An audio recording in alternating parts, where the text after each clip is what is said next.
to Santa Cruz Voice. We'll see if we can get.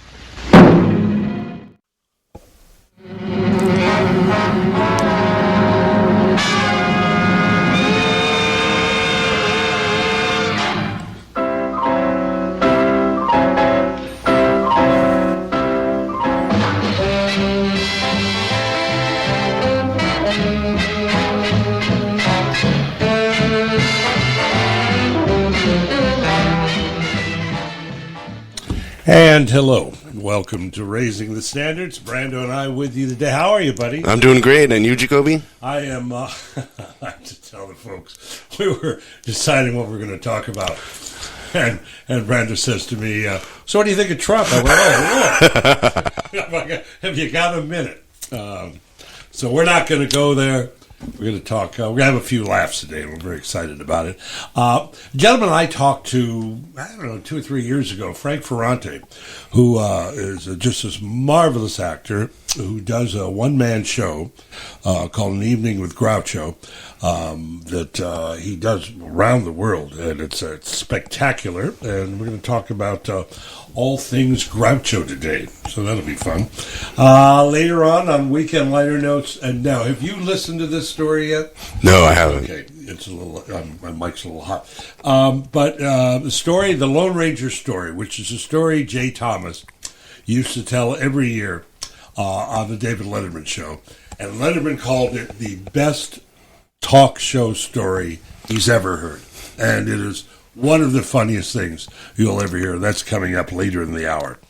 I tell you, have we got the Buddy Rich? Yeah, we do have Buddy Rich. I'll tell you what we do have is a wonderful version of Frank Lesser's tune, If I Were a Bell, with the great Buddy Rich. Let's play that, and then we'll talk Groucho with Frank Ferrante. You are listening to Raising the Standards, the Internet's finest hour. Anywhere.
The great Buddy Rich, and from Guys and Dolls, If I Were a Bell. What a great, great recording.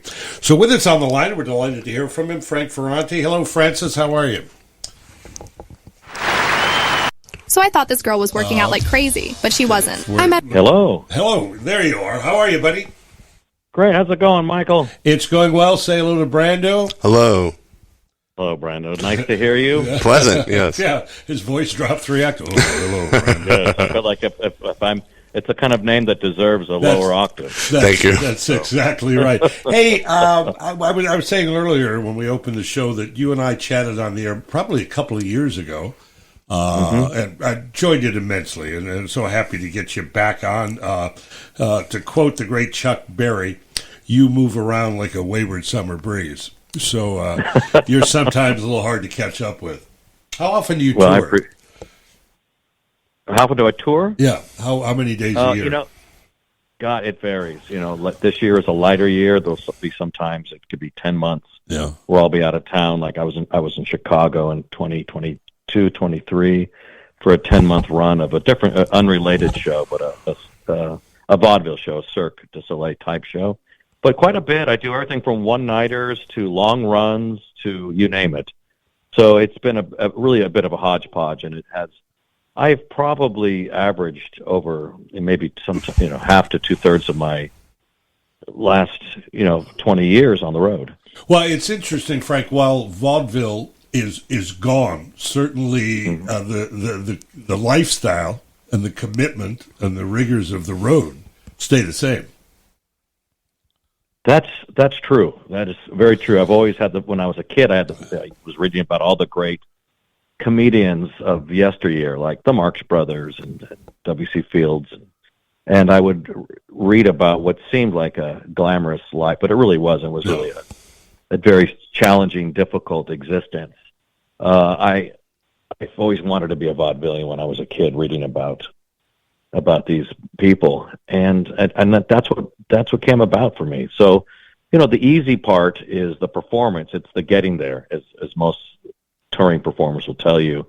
going through the travel and the setup. But once you're on stage, Yeah. it's pretty glorious. But there have been times where it's been certainly exhausting. But it's when you're doing something you love to do, that doesn't seem to matter as much. The great Dan Jenkins, sports writer, once described PGA professionals as gypsies in cashmere.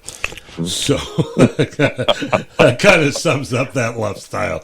Yeah, and we're a bit of a dying breed too. Yeah, there's in terms of the touring performers, particularly in a solo situation like I'm often in. Well, certainly the rich history of the solo shows, I guess, first comes to mind to most folks as Hal Holbrook, as Mark Twain, James Whitmore as Harry Truman, and the great Spalding Gray.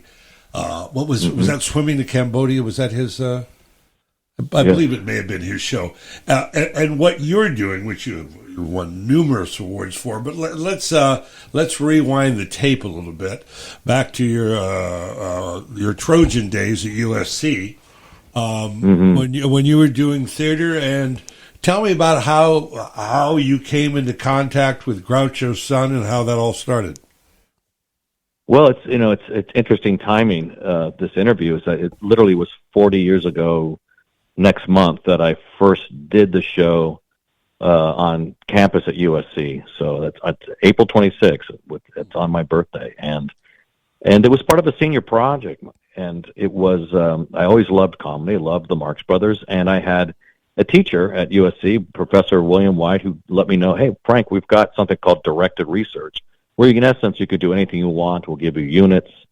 And what I opted to do was a one-person show about Groucho Marx with piano accompaniment. And so I invited everyone that was still around, that was friendly with Groucho, related to Groucho, worked with Groucho. And the key players showed up at my campus 40 years ago at the University of Southern California. And two of them happened to be children of Groucho Marx, Arthur Marx, who was a writer, and Miriam Marx Allen. And also Maury Riskin showed up, who was at the time 89. And many might know the name, but he co-wrote Animal Crackers and A Night at the Opera for the Marx Brothers, a Broadway and film works for them, and he was very close to Groucho. They were in the audience. There I was, 22 years old, and the show was very much in the nascent stage of development, but it was apparently good enough. And I mostly did songs, and I did stories of the Marx Brothers and one-liners. One morning I shot an elephant in my pajamas. How we got in my pajamas, I don't know. Well, in the audience is Maury Riskin, who wrote that joke. And he, I know how this back ends. in 1927. So that was a lot of stress and pressure. But afterward, and I barely improvised at the time, and that's become my calling card in recent decades, is improv and audience interaction. But there were a couple of moments when I was able to play with the audience. And after that performance at USC in April of '85, Arthur Marx, who had a show running already about his father, said, if I ever do a show about my father again, do the show, I'd like to use you. Of course, I'm thinking, sure, but I didn't sleep for 3 days. Yeah. And lo and behold, I graduate in May, and then in fall, I'm portraying Groucho Marx from age 15 to 85 in Arthur Marx's play. Within a year of that, I was playing it in Kansas City in a dinner theater, and I couldn't believe I was being paid. And a year from that run, we were in New York off Broadway, and it just kept going. It was one of those insane. I can't explain why it happened. And then we were in London, and it was a lauded show. And so in that show, I guess I played Groucho, and that's a multi-cast member piece.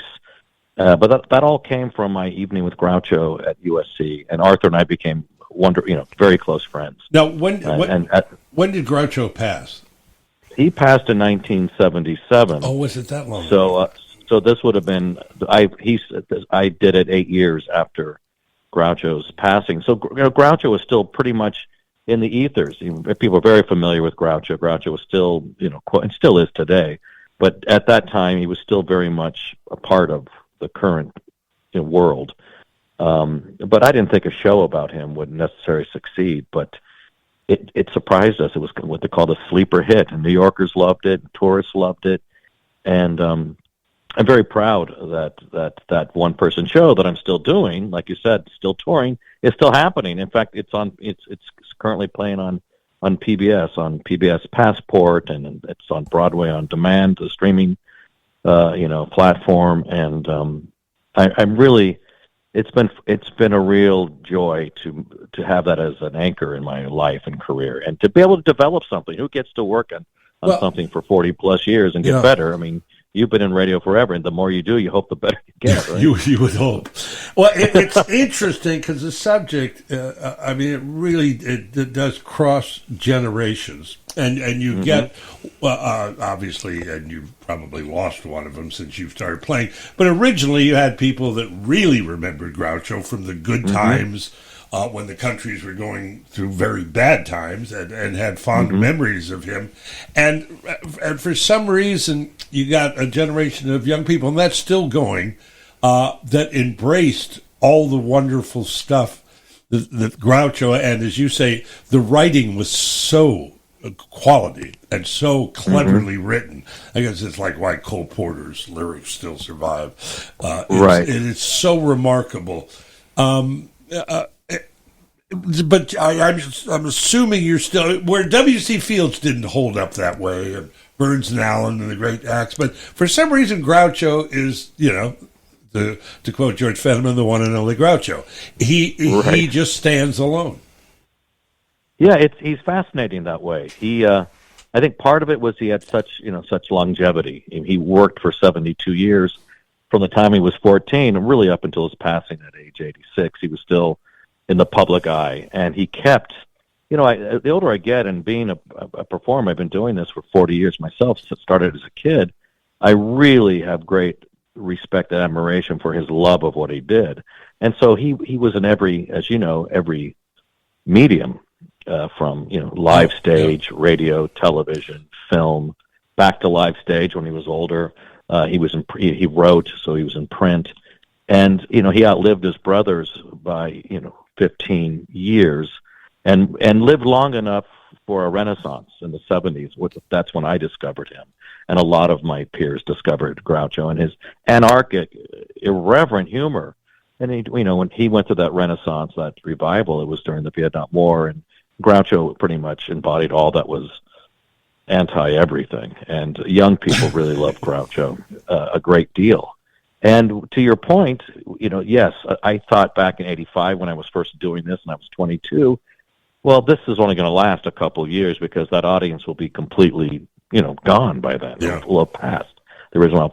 But they just keep coming back, and all you have to do is Google Groucho Marx, and there are books, and there are documentaries, and there are PBS specials and articles. It doesn't stop. There's something quite magical, and how do you, what makes, like you said, a Cole Porter. Cole Porter is one of my favorites. And that's, when I'm down, I put on Cole Porter. When I'm down, I put on Groucho Marx. And there's something that's part of the essence of these talents, these spirits. I cannot tell you why someone makes it, doesn't make it. W.C. Fields, died in his 60s and maybe didn't get enough time in front of an. I can't explain why. But Groucho has this incredible, beautiful blend of physical and verbal humor that appeals, to a highbrow and a lowbrow. You don't have to. There are puns. There's all kinds of physical shtick, and he's relentlessly talented. He cares about it. I'm looking at his dictionary and his encyclopedia and his book, his table, for his book, for his books, and it's incredible, that he loved, he kept a dictionary in his car, in his glove compartment, because he cared about words and wordplay and verbiage, and that was very much part of who he was. He was very well read, and so he knew he didn't treat us, his patrons, his audience, like idiots. He had respect for the audience, so he was hardworking and knowledgeable, and and he expected something of the audience as well. They needed to be well read. If you want to get this humor, you need to think. That's true. What Is it apocryphal that the only, and I think you and I talked about this last time, that the only line ever censored out of a Marx Brothers film, you know this story, was Night at the Opera? Where he's carrying, I'm not sure which story. Where he's carrying the steamer trunk up the gangplank with Mrs. Hackenbush in front of him. And she says, "Have you got everything?" And he says, "Well, I haven't had any complaints."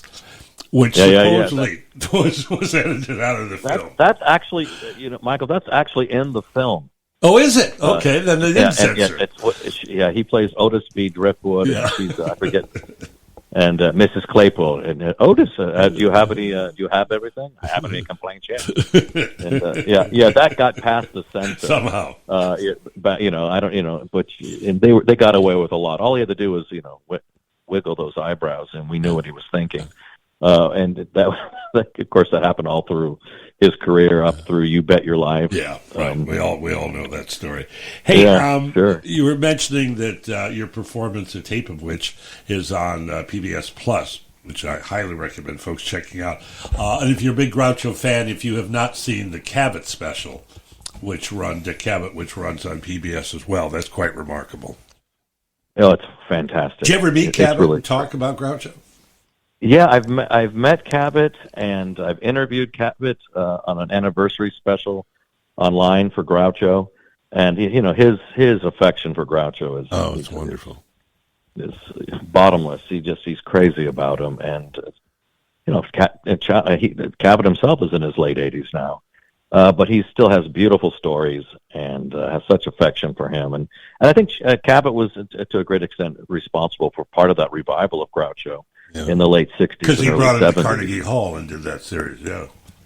That's right. The great An Evening with Groucho album that your listeners should check out. I know so many friends and colleagues who've worn out the grooves of their LPs of An Evening with Groucho. Of course, Groucho's about 82 at the time, and the audience in Carnegie Hall is sold out, and when he's introduced, the audience goes absolutely insane. And Cabot introduces him. And then he sings Lydia, oh Lydia, at the very end as an old man, Lydia, oh Lydia, with this little wisp of a voice. And the cheering it gives you chills. Now the old boy's in command of the fleet because he went and married Lydia. That's so many great Lydia, oh Lydia, say happy. I like the lyric that was cut. Which was that he sang during World War II, which is Lydia, oh Lydia, say happy, Lydia. Lydia the tattooed lady, when she stands, the world grows littler. When she sits on Hitler. So, of course, the boys love that. And up the hill comes Andrew Jackson. Great. That song is written by Arlen and Harburg, who wrote the entire score to Wizard of Oz, and they wrote Lydia the Tattooed Lady for Groucho, who loved Gilbert and Sullivan, the patter style. Exactly, yeah. He loves particularly, so it was written in that. And the film clip of that scene is marvelous, where Harpo's swinging on a chandelier. It's just insane. There's a lot of joy going on. Yeah, it's hard not to get caught up in them. Couple of obvious questions. The mustache, was it electrical tape? No, the mustache he used to glue on early on in vaudeville on stage. In the films. Was it a real mustache? In the teens, it was in the 19-teens on stage, it was glued on. Okay. And then he used grease paint, which is a cream that I use. Okay. That he used for Broadway, that he used for the films. But it wasn't a phony mustache with hair. It was no. It was just literally paint. It was a cream stick of paint. He used what it kind of burnt cork would be used at some point, early on in those stage days. And then for You Bet Your Life, when he became a middle-aged senior, from 1947 to 1961, he grew his own mustache. At that point, a little mustache, and that he kept until his death in 1977. When he was Chico was a world-class bridge player. That's what I'm told. Yeah, that's what I hear. I mean, he was a true gambler. He liked the thrill of the gambler. Yeah. He wasn't a victor. He wasn't a winner. He would throw away good cards just to make it more interesting for himself. He was pretty good. He's one of those. He was a pretty good swordsman as well. That's what I've heard. So yes, there's some great stories. I think Groucho told the story that it was such a strange night on the train that Georgie Jessel ended up in his own bed. Yeah, he had a propensity for yes. Hey, well, now, while you, my friend, are a thoroughbred, you are certainly no one-trick pony. Let's talk about the other things you do other than the Evening of Groucho. Sure. Thank you. Well, I've been busy. Over 20 years, I've been performing in the Cirque, like a Cirque World, Cirque du Soleil, the circus, as a comedy host, and I've done that fortunately all throughout the country, mainly long runs in San Francisco, Seattle, Chicago, Amsterdam. I played, which of course outside of this area, but I played it all over. And this character I created called the Caesar, which is this over-the-top Latin lover character. It was, very, very just outrageous and flamboyant and very audience interactive. I bring people into the center ring, and the whole show takes place beneath this 100-year-old Belgium tent called a Spiegel tent. So, and I've been fortunate that not only do I get to interpret the madness and the genius of Groucho, I was given this opportunity to create my own comic persona and develop that from scratch. So that made doing Groucho very doable for me, in that I had other outlets, and I direct plays and musicals, and I work in regional theater and shows like A Funny Thing Happened with the Forum, and I do a lot of farce, and I've been very fortunate to have a consistent career in live theater. And as you know, coming through a pandemic and then so much more, since I started, it's pretty miraculous to keep going. So but I've been got, fortunate. I've done some do, TV. Right, excuse me. The thing you do with the Caesar character, it's there's a little Second City in there, so that it's improv, and you get the audience involved. That's right, and I'm like a ringmaster, so there are acts from all over the world. Lends itself perfectly. Now is the trapeze? It's vaudeville. Groucho. It's like elegant vaudeville. Whenever I'm in Vegas, I walk by on my way to Caesars to the sports book, and that they have one of the is that the circus? Well, it's I can't remember the name it's similar. of it. It's called Absinthe. Yeah, and yes, actually, the shows that I did came before that: Teatro Zanzani and Cabaret Zazu, and that came. Ours was kind of the first to really land well in the United States, and then others have now started to populate. I see the country, and Absinthe, which is a little raunchier version of what we were doing, but very successful. Has been playing for years at Caesar's Palace, and you'll see different companies that do tent shows in a tent, that are variety shows that harken back to our history in vaudeville and to the music hall in the UK and the Variete in France. So it's kind of an age-old form, and I loved it because my fantasy was to work and be in vaudeville. I didn't realize I'd end up being a comic headliner in vaudeville, in a vaudeville type show, and that was a thrill. And that show, because I was working in great towns like San Francisco and Chicago, Seattle, you'd meet a lot of interesting people, and you might have Robin Williams in the audience, or Sean Penn, or I worked with Joan Baez in the show, and she was like a kind of a co-star in the thing that I did, and she'd be the singing lead, and I'd be the comic lead. So many wonderful, like George Lucas would show up. It was crazy, and that was part of the excitement, was meeting a lot of my heroes. And you must, with all the awards that you've picked up, you must have a very long mantle to begin with. But the one I love is the Laurence Olivier Award for Comedy Performance of the Year, which is a little bit, Olivier and comedy is a little bit like the Donald Trump Liberal Award. You just don't expect it. You don't associate it, even though he did a lot of comedy. But he did some comedies. Yeah. Yeah. And he played a great comedian in The Entertainer, but that was more of a tragedy. Everybody saw that movie. Exactly. That to me, I was only 24 years old, working in London in the West End, and I was nominated for this, with the equivalent of their Tony Award.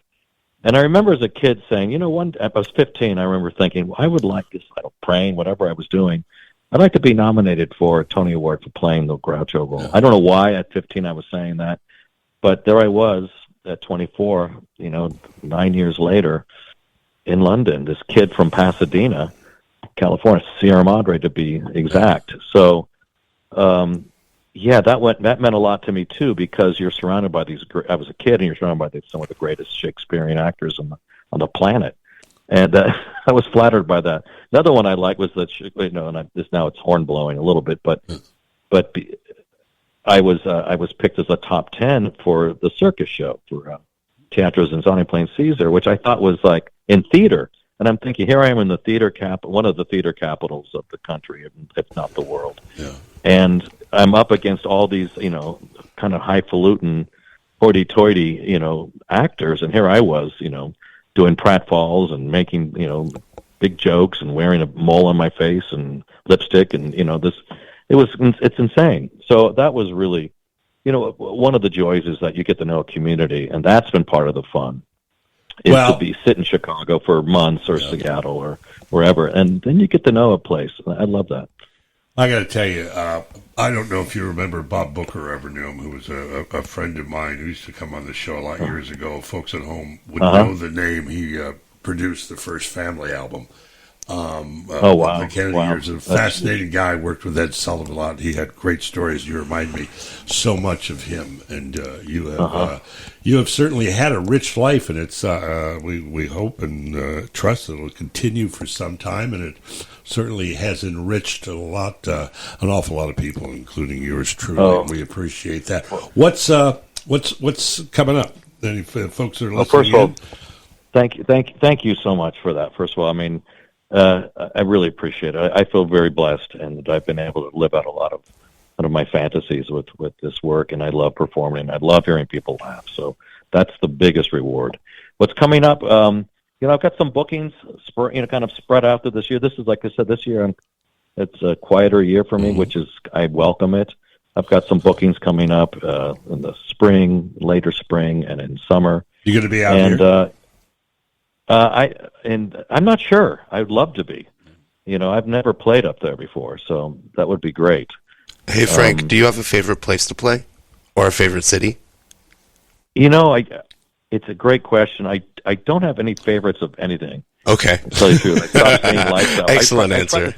You know what I mean? I don't really see things that way so much, but I loved Philadelphia because of the history there, and and the Walnut Street Theater. I played there 30 times as a director, as a performer, and the Marx Brothers played there 100 years ago. All right. Brando played there in Streetcar Named Desire. Wow. Originally, before it went to New York. And right. It's got the Barrymores. It's got great history. So I love Philadelphia because of that theater and the history. I love Chicago. Chicago is one of the great theater towns. Right. But it's hard to say. Sometimes I'm surprised because you can be in a little supper club. I can be in a 200-seat theater or 2,000-seat theater, and it's really the audience that makes it. Right. It could be as potent, but it's a great question. And I'm asked that. The answer changes depending on where I was last. Well, the aforementioned W.C. Fields, whose epitaph said, "On the whole, I'd sooner be in Philadelphia." So we knew that I'd rather be in Philadelphia. We certainly had it. And the Dick Cavett line, and I'm sure you know it, that I love that Groucho was a prolific letter writer, and he said he would always sign his letters with strange postscripts. And it would always be something like, "Well, I love you, Dick. P.S. Did you know that Peter O'Toole had a dual phallic name?" Which I thought was just brilliant. I loved it. Yeah, that is so great. His letters are great for those listeners that haven't read them. There's the Groucho letters, which he wrote to some of his colleagues and others, and then there is another book called Love Groucho, which is written by his daughter Miriam. Which are very, very personal and very revealing, and they're both worth visiting. I have those letters here in my very home. The ones wonderful. To Miriam, like 200 of them. So, which I'm trying to donate locally here. But yes, his writing is hilarious, and she referred to him as Padre, and he would sign Dr. Hackenbush, and things like that. A delight to chat with you, my friend. Thank you for taking time to say hello. Thank you. Thank you both. I wish you well, and thank you for for giving me some spotlight today to share what I do with your listeners. Thank no you so worries. much. Stay in touch. We'll do something later in the year. You bet you'll. Frank Ferrante, you better take it. All right, my friend. Take care. Take care, Frank. Bye-bye. Bye-bye. Good guy. He is a nice man, but Yeah. very talented. You're a Groucho fan. Yeah, of course. I was talking. You remember Gabe Kaplan, who was on Welcome Back, Kotter? Yes. Okay, and you know what he does now? He's a professional poker player. No. Yeah, got out of acting, but he was doing a Groucho tribute at the Sunset Center years ago when I was doing radio in Carmel, and I did an interview with him. And he told me a great story. He said he went to see Groucho in the hospital when it was very late, and Groucho was getting very close to the end. Mm-hmm. And Gabe said was thinking about opening a comedy club. Okay. And he said to Groucho, Groucho, I'm thinking about opening a comedy club. What kind of name should I use? Mm-hmm. And without missing a beat, Groucho said, "Why don't you call it Club Foot and have all the waiters limp?" No, he was just genius and such a joy to watch. What a good guy. Anyway, thanks to Frank Ferrante. So you and I, Brando, are getting ready for finally. I thanked the Lord on Facebook the other day for giving me another spring. We've got baseball. It's gonna. It already has started. I know. Tony's already beating people up. Yeah. But Yankees, my guys, open next week, and you're an A's fan, and you guys are. I guess you're always on the road. It's true. But Sacramento, you're telling me they're charging $85. Yeah, but how many seats are there? Is it 10,000? 1,400. Oh, 14,000. 14,000. Mm-hmm. So bigger than Municipal Stadium, where the San Jose Giants are. Mm-hmm. So what's a 14,000 seats? I remember I saw the Yankees one year in Arlington at Six Flags when they were playing in the minor league park. Okay. The Rangers were just very hip. Okay. And I'm trying to think of a stadium. Obviously, no pro stadium that small. No. I mean, it kind of reminds me of Fenway, but that's not. Yeah. So it's going to be. I mean, it'd be kind of fun to go up to again. But I think it would be. Yeah. I would think it would sell out. Of course. I mean, that's like the thing. I mean, I know they're offering during the week. It's like $40 for bleacher seats. Oh, bleacher. We're not talking. Oh, you're saying $80 for bleachers. Oh, that's not good. Oh, damn. We, my son and I, talked to somebody for Yankee tickets. They were like $1.25, but these were decent seats. No. Oh, yeah. So that might make some sense down the line. Yep. You never know. It's certainly, that's the great thing about it. It's that or Yankee Stadium. That's going to cost me $5, so it doesn't make any difference. True. Let's see. Let's do a liner notes. Okay. If I can find it here. Got it. Okay, you're going to, I've got it somewhere. Stay with me for a second. We'll be here. Talk amongst yourselves. NCAA, now you can see her. I'm stalling. I see the NCAAs are on. Odd day at the pump. Okay, and let's press this button. You know, I'm always complaining at you because you're messing things up, and look at me. I have no idea what I'm doing here. I'll sing a song. That's true. We can. It's just Phil. We have local gas prices. All right, here we got it. Here we go. So anyway, a few weeks ago, sorry for the delay. A few weeks ago, we featured Glenn Campbell, which you may remember, in a rousing version of the William Tell Overture.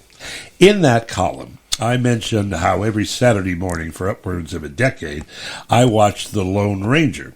In fact, when my kids were little, we watched it religiously. You see, I'm a creature of habit. Love Actually every Christmas, Field of Dreams each April, and The Magnificent Seven whenever it's on. Another of my annual guilty traditions is rewatching Jay Thomas on the David Letterman show tell the Lone Ranger story. It happened in 1997, and Letterman called it the greatest talk show story ever told. Thomas ended up repeating it on that program for 17 years. For me, Thomas brings back memories of the early days in radio for myself and more than a few other recollections. Now, if you have never seen this or heard this, I really envy you. Take a minute and get ready to smile. Enjoy. Here's the Lone Ranger.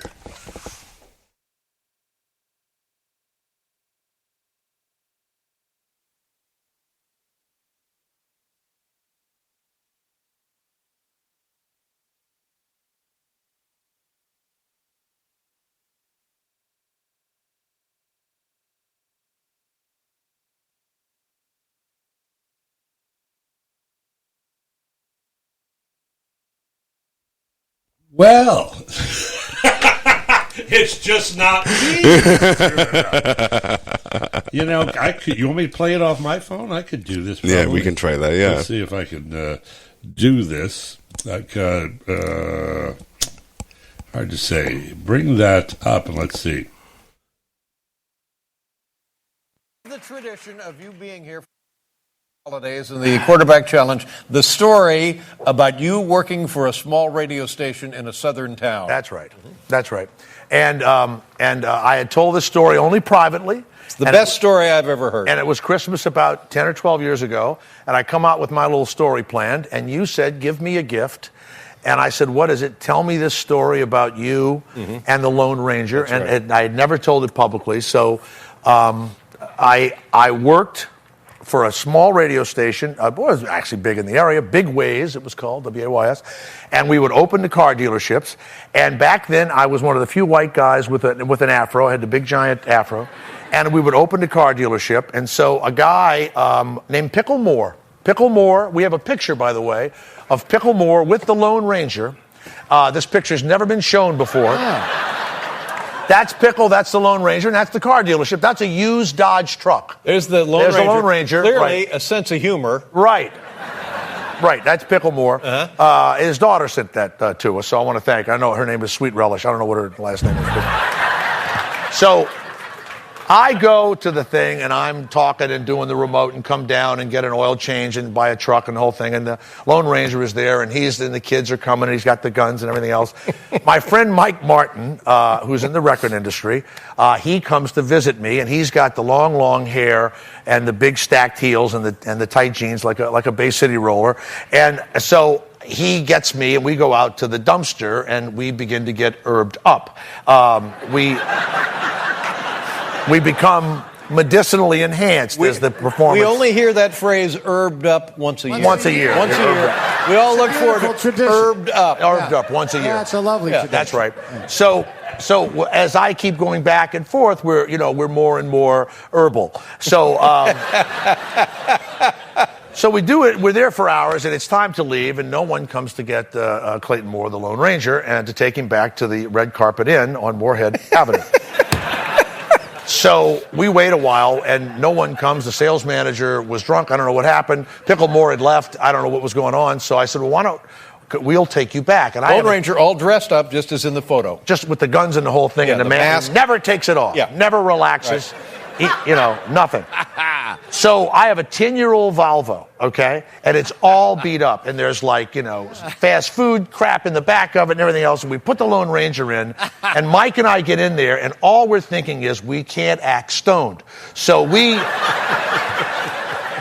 And my hair is so big, and he's got so much hair, he can't see out of the front window because it's like Starsky and Hutch are in the front with it. And we are looking straight ahead. And we are so nervous, and we get in this traffic. It's not moving. No one is saying a word. It's dead silent in my Volvo. And this middle-aged guy in a Buick in the front of us doesn't like the traffic. He decides to back up, crashes into my car. I hear my headlight break. Oh. And we look around, and he drives away, and there's that pause that stoned people have before they react. And so we decide to chase the guy in my Volvo. The Volvo has 5 cylinders, right? So I get out of traffic, and we're chasing the Buick. We can't, and the Lone Ranger is in the back, completely stoic.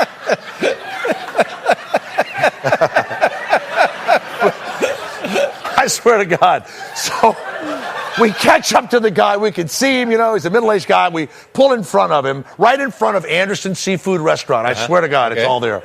And Mike and I jump out, and he says, what are you guys doing? I said, you backed into my car, and you broke my headlight. He says, I did not. I said, yes, you did. He says, well, what are you going to do? I said, I'm going to call the cops. He says, oh, really? Well, who do you think they're going to believe? You two hippie freaks or me? And the Lone Ranger gets out of the back of my car.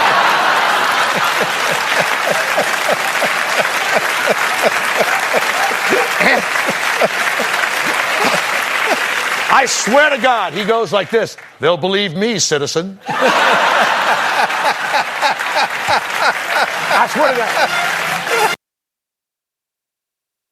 That is That's the Lone Ranger story. Jay Thomas, who from a local radio. Isn't that a great story? Yeah, that's an awesome That story. is just, they'll believe me, citizen. Anyway, that was worth the wait. Yes, it was. Poor guy over there, you're pushing buttons everywhere. That's how it goes. Yeah, that's how it goes. It's kind of like it's like if you go off a bridge and your car and the windows are up. What was that thing I was supposed to do again? Roll the window down. Oh, the pressure's too much. But it came. We got away with it. It came back to us. Yep. So next week, you go around next week? Yeah, I'm around. Next week, good show. Gentleman named Michael Arkins, and I could be pronouncing that wrong. He's a mutual friend of our friend Jim Dotson, the golf writer and the author of so many marvelous books. This gentleman writes golf as well, and with the Masters coming up, I thought we'd visit a conversation with him and talk about his new book, which is called The Top 100. And it's fascinating. It's the top 100 golfers of all time, men and women. And you think, oh, let's just see who's number one. You flip through. Yeah. But what's interesting, every little vignette, like number 100, is like 3 or 4 pages. Okay. So it's a perfect book. For a coffee just sit table, at a yeah. coffee table or a restroom, Yeah. But and just, a great story about Roberto Di Vincenzo, who won the Masters and signed an incorrect scorecard. And lost the Masters because that was the rule. Right. You can't sign incorrect. Right. So, and all these stories, these people that like the guy who was 95th, had never won a major, but he'd won all these other tournaments. It's just fascinating. So we're gonna talk to him as we get closer to the Masters. Coming up, we're gonna try to get to the starting to. Even though we've got baseball coming, right? You and I kind of in the background hear yardage markers moving. So things are happening in football. Yep. Coach Ken, I won't even try to pronounce his last name, from San Jose State. Yes. Good guy who used to coach at Navy. We'll get him on the air. Oh, awesome. In the next couple of weeks. By then you can help me. We'll be able to pronounce his name. Okay, we'll work on it. Fascinating guy. And, of course, the Spartans made it to a bowl game last year. Yep. And it's tough in college football these days if you don't have the deep pockets. Yep. Like Alabama or stuff like that. USC is spending like $200 million a year on players. It's Yep. crazy. Yeah. I was talking to a buddy of mine who we've had on the air, whose son pitches for Santa Clara. I remember. Yeah, you remember Mike Schreiber. Sebastian's the boy. But he was telling me there's a kid reliever for Texas that's getting paid $600,000 for 1 year. And it's not in the pros. Yeah, he's just college. He hasn't been drafted. It's his college ball. Yeah. And because there's those kind of deals now. Did you hear about that kid at Stanford, the Japanese player? He's not on the Dodgers? No. Coming soon. Guy. Well, I guess he went to high school with Shohei. Okay. And he could have gone pro, but he decided he wanted to get an education, so he signed up for Stanford. And now, Stanford's, killing it. Yeah. Yeah. Well, that's great. Mm-hmm. So all that's coming up soon. We have A-Train there? We do. Do you think it'll play? We have a minute. We have a minute? Yeah, we have a minute to fill. We have a minute to wait to see if it'll play. That's what it's going to do. We may have 6 minutes to fill. We'll get down to it. But what do you got going? What do I got going on? You're going to the A's Giants, right? Yeah, in May. Oh, and not till May. Yeah, and then, my only big vacation this year is I'm going to Portland for a soccer game. Oh, which is supposed to be totally hip. Yeah, exactly. It's like this place. It's like the place to be for a soccer game. Is that where everybody gets stoned and walks to the stadium, or is that in Seattle? It's Seattle. That's Seattle. Our rival, yes. But still. Yeah, I'll be back in New York for a Yankee game in May. So, in May. Perfect. So wasn't that? All right, did we stall enough? Yes, we did. Let's just see if the A-Train's on its way in. All right, thank you, guys. Lift the dial. Are we hearing anything? Well, I wanted to make sure that you could still talk on the microphone. Leave me on. Leave you on, bringing the A-Train up. Okie dokie. Let's just see. It's coming. It's coming. Oh! As always, this show has been marvelous for Dan and Freddie.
If you should take a train